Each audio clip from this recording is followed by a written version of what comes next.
Hello, అందరికీ నమస్కారం. ధ్యానరిచే Oracle channel చూస్తున్న వారందరికీ కూడా నా స్వాగతం. గత వారం మనం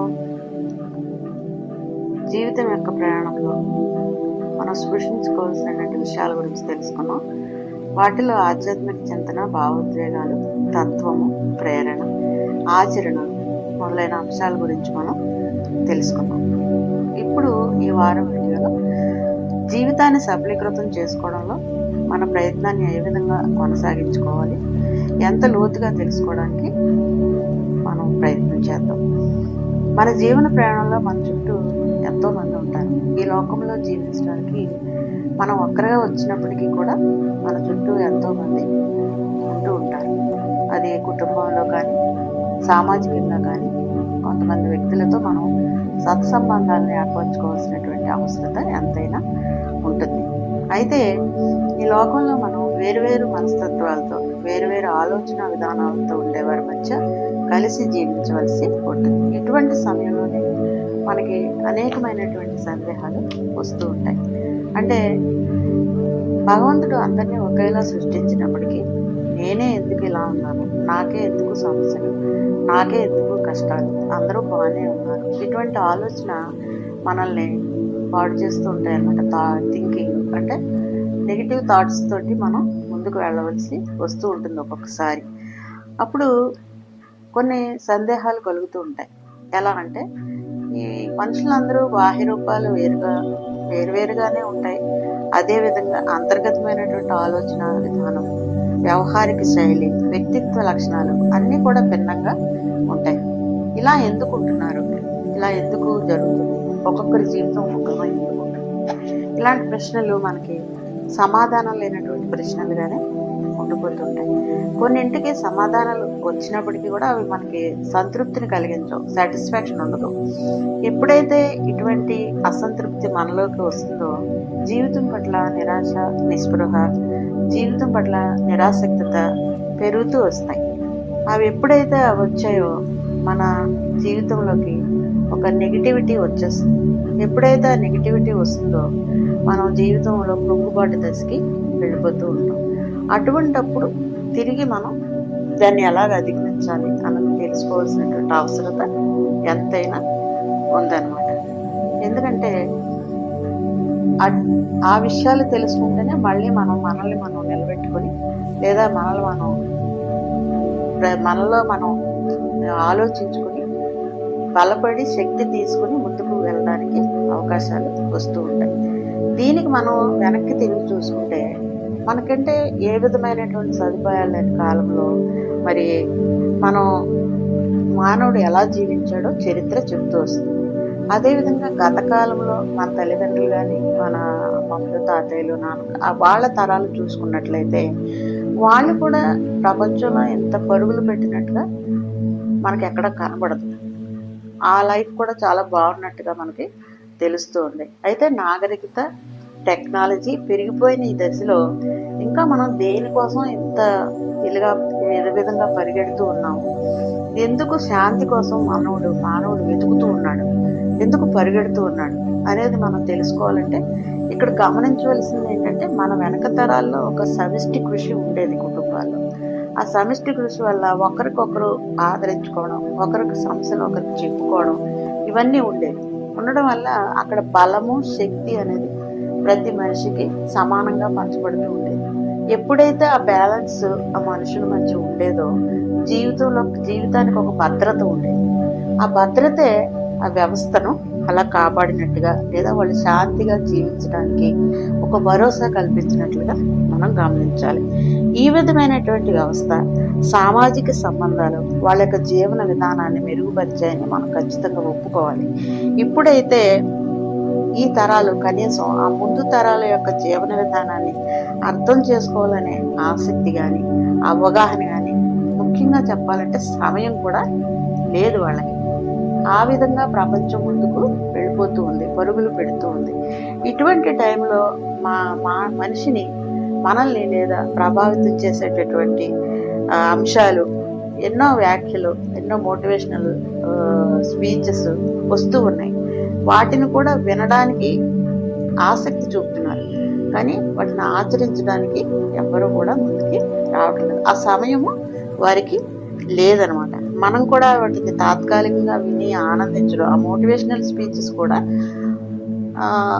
ఆ సమయానుకూలంగా విని వాటిని ఏదో అప్పటికి తాత్కాలికమైనటువంటి ఆనందాన్ని పొంది ఆచరించడం మాట ఎలా ఉన్నప్పటికీ ఆలోచించడానికి కూడా వాళ్ళకి సమయం లేదనమాట. మనిషి ఇప్పుడు కాలం వెనకాల పరిగెడుతూ ఉన్నాడు అనమాట. అంటే దేని గురించి ఆలోచించే సమయం లేనంతగా మనిషి పరిగెడుతూ ఉన్నాడనమాట. ఇటువంటి సమయంలోనే ఒక్కొక్కసారి కూర్చుని ఆలోచించినప్పుడు ఎందుకు, ఎలా, ఏమిటి ఇటువంటి ప్రశ్నలు ఉద్భవిస్తూ ఉంటాయి. అంటే ఒంటరిగా కూర్చున్నప్పుడు తప్పకుండా మనలో ఒక అంతర్మదనం అనేది కలుగుతుంది. ఆ అంతర్మదనంలో ఏమిటి ఇలాగా, ఎందుకు ఇలాగా అనేది ప్రశ్నలు ఖచ్చితంగా వస్తాయి. అక్కడే ఒక ప్రముఖమైనటువంటి మాట ఇంకా లోతుగా మనం ఆలోచించినట్లయితే ప్రముఖంగా ఒకటి వినిపిస్తుంది అనమాట. అదే నువ్వేమిటో తెలుసుకో, లేదా నేనేమిటో నేను తెలుసుకోవాలి. అప్పుడు మనకి అన్నీ అర్థమవుతాయి అని అనిపిస్తుంది అనమాట. అప్పుడు తెలుసుకుంటే సరిపోవడానికి, లేదా మనల్ని మనం తెలుసుకుంటే సరిపోతుందా, అంటే నేను అంటే ఏంటో తెలుసుకుంటే సరిపోతుందా, లేదా అవతల వ్యక్తులను కూడా నేను తెలుసుకోవాల్సినటువంటి ఆవశ్యకత ఉందా, అవసరం ఉందా అనేటువంటి విషయాలు అనే ప్రశ్న కూడా మనకి రావాలి ఖచ్చితంగా. ఎందుకంటే మనల్ని మనం తెలుసుకుంటే సరిపోతుందా, అవతల వ్యక్తి మనల్ని ఎలాగా ప్రభావితం చేస్తున్నాడు, లేదా మనం అవతల వ్యక్తిని ఎలా ప్రభావితం చేస్తాం, లేదా అవతల వ్యక్తుల ప్రభావం మన మీద ఎంతవరకు ఉంటుంది, అది మనలో ఉన్నటువంటి సహజ లక్షణాలను తీసేస్తుందా, వారి లక్షణాలను మనం అప్లై చేసుకుంటున్నామా, మనం మారిపోతున్నామా, లేదా వాళ్ళని మార్చేస్తున్నామా, ఇటువంటి ఆలోచనలన్నీ కూడా ఖచ్చితంగా మనలో వస్తాయన్నమాట. ఎప్పుడంటే ఒక్కరినమే ఉండి, అంటే ఒక్కరిగా కూర్చుని మనలో మనం ఆత్మ పరిశీలన చేసుకున్నప్పుడు ఇటువంటి ప్రశ్నలు ఉద్భవిస్తాయి. అటువంటిప్పుడు మనం నిజాయితీగా మనతో మనం మాట్లాడుకోవాలి. ఎలా మాట్లాడుకోవాలి అంటే అసలు జీవితం అంటే ఏంటి, ఎలా జీవిస్తున్నాను అనేది మనం ఒక పరిశీలన చేసుకోవాలన్నమాట. ఆ పరిశీలన చేసుకోవడానికి ఖచ్చితంగా కొన్ని అంశాలను మనం బ్యారేజ్ వేసుకోవాలి. అసలు జీవితం అంటే మనకి అర్థం చెప్పడానికి చాలా అర్థాలు ఉన్నాయి. అది బ్రతుకు, అందులో ఒకటి బ్రతుకు అనమాట. అంటే జీవించి ఉండడం. ఇక్కడ మూడు అర్థాలు ఉన్నాయి బ్రతుకంటే. ఒకటి బ్రతుకు, రెండు జీవము, మూడు ఆయువు. ఈ బ్రతుకు అనే పదంలోకి ఏమొస్తుందంటే వే ఆఫ్ లివింగ్, మనం ఎలా జీవించగలుగుతాం, అంటే లైఫ్ స్టైల్ అంటారు దాన్ని. మనం ఉదయం లేచిన దగ్గర నుంచి రాత్రి పడుకునే వరకు మనం జీవించేటటువంటి విధానం కూడా మన జీవితానికి ఎంతో అవసరం. తర్వాత జీవం, అంటే జీవశక్తి, వైటల్ ప్రిన్సిపల్స్, అంటే మనలో ఉండేటటువంటి ఎస్సెన్స్ ఆఫ్ లైఫ్, అంటే ప్రాణంలో ఉండేటటువంటి శక్తి. అంటే మనకు ఒక వైటాలిటీ ఉంటుంది, అంటే మనకు ఒక పవర్ ఉంటుంది. ఆ పవర్ని మనం ఎలాగ ఉపయోగిస్తాం, ఆ ఎస్సెన్స్ ఆఫ్ లైఫ్ని మన జీవితానికి ఎలాగ అప్లై చేస్తాం, అది జీవము. బ్రతుకు వేరు, జీవము వేరు. తర్వాత ఆయుష్ వేరు, అంటే దేవుడు మనకిచ్చినటువంటి లేదా భగవంతుడు మనకిచ్చినటువంటి లైఫ్ స్పాన్. అంటే మనం ఈ లోకంలో పుట్టినప్పటి నుంచి ఎంత కాలం మనం జీవించవలసి వస్తుందో చనిపోయే వరకు మొత్తం కాలాన్ని లైఫ్ స్పాన్ అంటారు. అంటే ఒక 70 సంవత్సరాలు జీవిస్తామా, 60 సంవత్సరాలు జీవిస్తామా, ఎవరికి ఎంత ఆయుష్ భగవంతుడు ఇచ్చాడో ఆ ఆయుష్. ఈ మూడు కలిపినదే ఈ జీవితము అనే మాటలో మనం ఈ మూడు అర్థాలను తీసుకోవాలి. అంటే బ్రతుకులో మన లైఫ్ స్టైల్ ఎలా ఉంది, తర్వాత జీవంలో మన ఎస్సెన్స్ ఆఫ్ లైఫ్ ఎలా ఉంది, ఆయువులో మన లైఫ్ స్పాన్ అంత ఉంది. ఆయువు అనేది మనకు తెలియదు, మనకి ఎంత ఆయుష్ ఉందనేది మనకు తెలియదు. అంటే మనకి ప్రతిరోజు ఒక దేవుడు ఇచ్చినటువంటి ఒక ఆయుష్ దినము, ఒక్క దినము. ఆ ఒక్క దినంలో మనం అంటే రేపు లేస్తామో లేదో తెలియదు.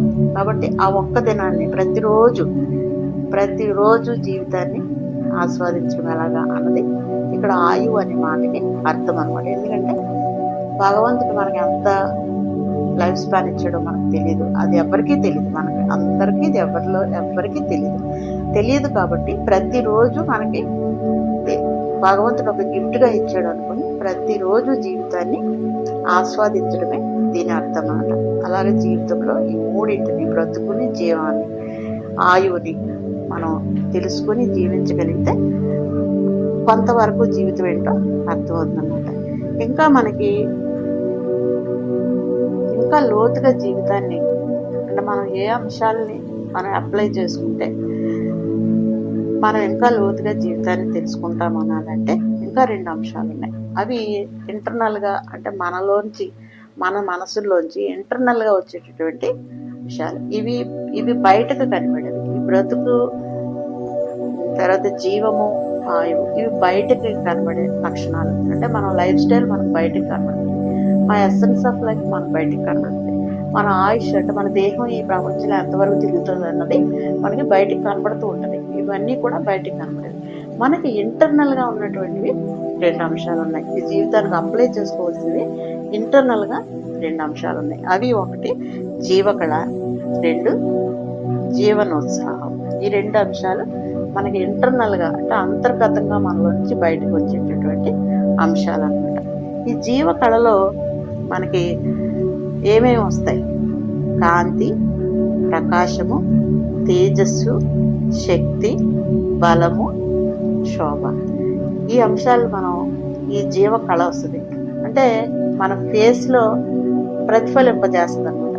మీరు గమనించండి, పూర్వకాలంలో ఋషులు ఇటువంటి వారు లేదా స్పిరిచువల్గా ఇప్పటికీ కూడా మనకి ఒక సందేశాన్ని, భగవంతుని యొక్క సందేశాన్ని ఇచ్చేవారు. మొఖాలలో ఒక రకమైనటువంటి దైవ సంబంధమైనటువంటి కళ మనల్ని వాళ్ళ ముందు నిలబెడుతుంది.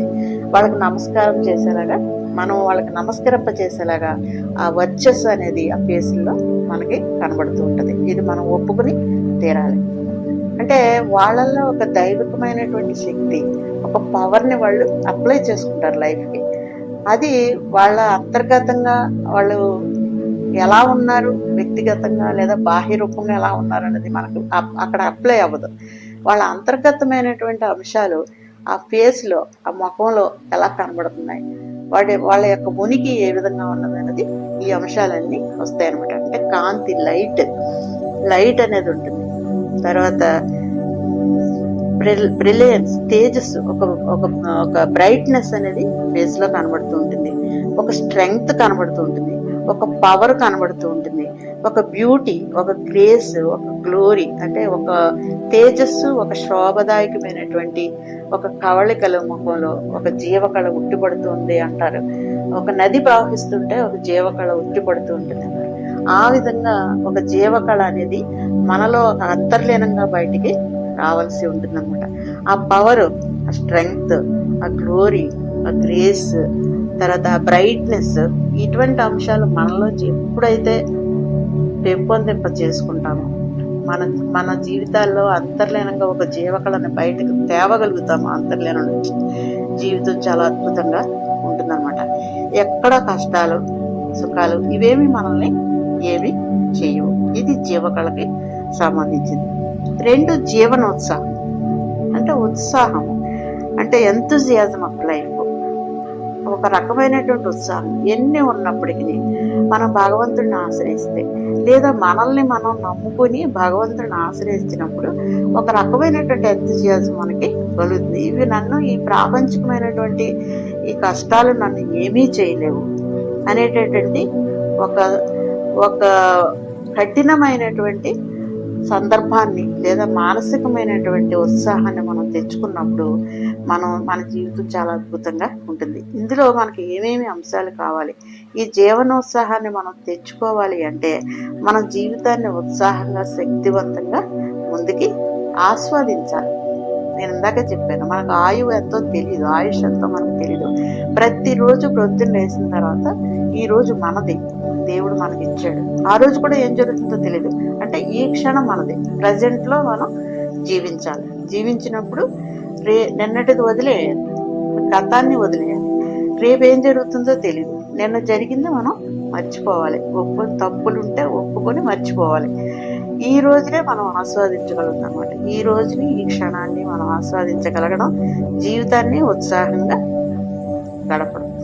అట్ ది సేమ్ టైము రోజువారీ కార్యకలాపాల్లో మనం దినచర్యలో పాల్గొవాలి.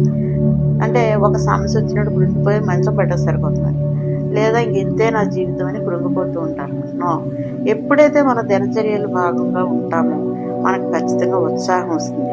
ఇక్కడ మనకి ఏదైనా అభిరుచులు ఉన్నప్పుడు వాటిని అప్లై చేసుకోవాలి.